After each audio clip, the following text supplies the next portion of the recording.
আমি কোনোদিনও অস্বীকার করতে পারি না যে আমি পাগল ছিলাম। আর পাগল ছাড়া দুনিয়া চলে? পাগল ছাড়া দুনিয়া চলে না।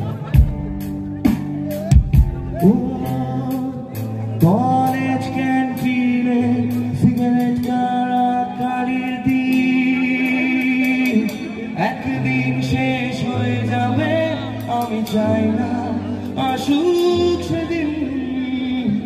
কলেজ গেটের বাইরে বন্ধুদের সমাগম,